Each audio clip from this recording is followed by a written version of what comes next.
name is Mark Walschot. I'm one of the founders of Startup Studio Nescio. We are a software company, so we build scalable online products for PR and journalism.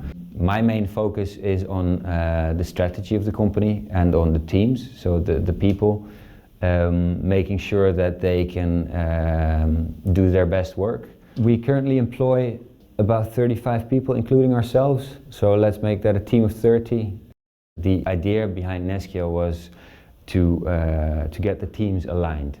At the time we already had 3 products in the market, 3 SaaS platforms that we all bootstrapped, and this was getting a bit all over the place. So we needed something to get those teams together, and Nescio was the way.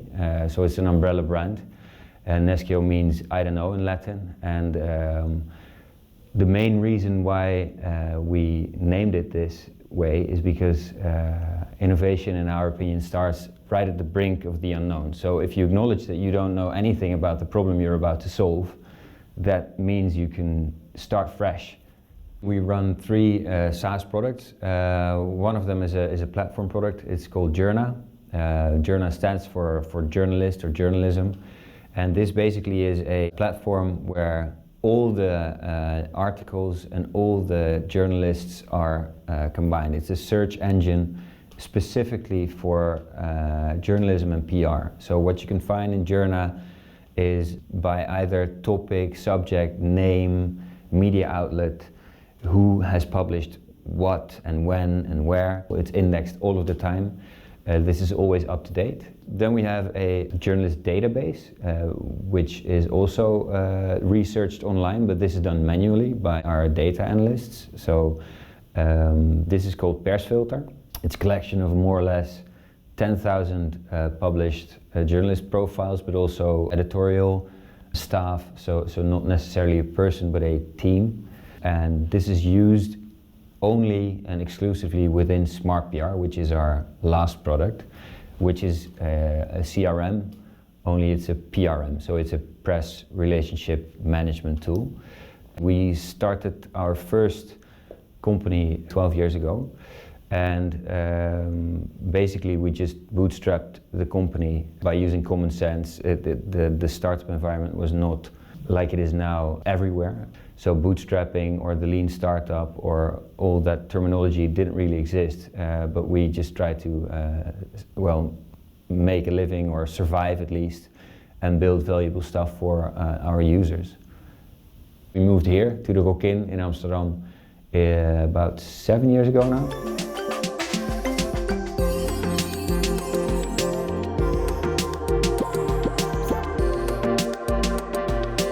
What we try to do is set the stage for entrepreneurship. So we tell our own stories a lot of times to the team. So stories of success, but definitely also a lot of stories about failure.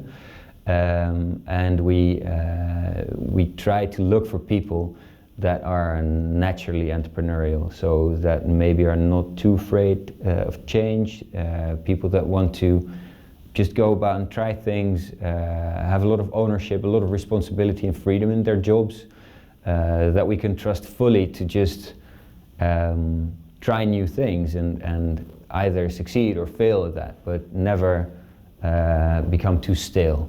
So basically this starts at hiring. Working at Nescio is just an intermediate step in your own career. We only try to set a goal, and how you get there is completely up to you. The reason why we are called a startup studio is because real uncertainty can be a burden. So there are not many people that love uncertainty, I think. But what we need to do as a company is get acquainted to uncertainty at least. So uncertainty, in our opinion, is a huge opportunity, because it's the place where innovation can start. It can also be a place of miserable failure, but you have to aim for the first, of course. So anything new is uncertain, and maybe the general reaction to that uncertainty is, I need to back off. But what we try to do with Startup Studio Nescio is dig in and see what happens. So we test that uncertainty. For example, we have our main product, Smart PR. We are pretty certain about what the value is for an end user. or for a company, for an organization. If you combine that with Journa or Persfilter or other two products, then even more so. But right at the brink of where we do not service anymore, but we feel that there is indeed a problem for the end user, we can sort of take tiny bits of that problem and see whether we can and want to solve that as well. And maybe users want to use that feature all of the time, every day, and all the users want to use that. Then that's a huge opportunity, that uncertainty.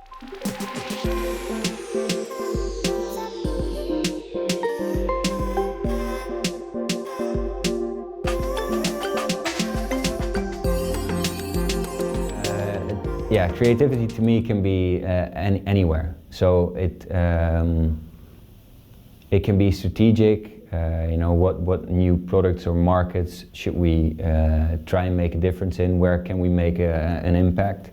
How to get there? What people would like to do that or would be best at taking up that challenge? And the feeling of creating that something out of nothing is what drives me, at least, in the company. And the company itself is something that was created out of nothing. So that's maybe the best example of creativity. I really like to draw or build stuff with my hands as well. And in my opinion, real creativity always comes from restriction. So you can only get creative within a certain set of rules that you either set yourself or that are set for you. In the company, it was set for us, and the boundaries were money, for example. And when you don't have any money, you don't spend time on needless stuff, because if you do, you kill the company. It's dead. It's done. So bootstrapping gave us the opportunity to focus. I don't know whether we have an advantage over the competition, because I think in SaaS this happens everywhere. We focus on what we're good at, and we are good at building very simple, valuable software products. At least we try to. So we work fast, we keep a laser focus. So this brings about another thing that has to do with our culture. I think that we are very honest to our clients, especially about what we do not build or do not do. So we build scalable products. So that means the products do something specific, and they do that in a very good way. But if you would extend that proposition too much, it would probably mean that the product would do all kinds of things, but in a little less good of a way. And we don't really believe that is the best to offer clients. We believe that the best thing to offer a client is, or to a user, is something that just works, and works all of the time.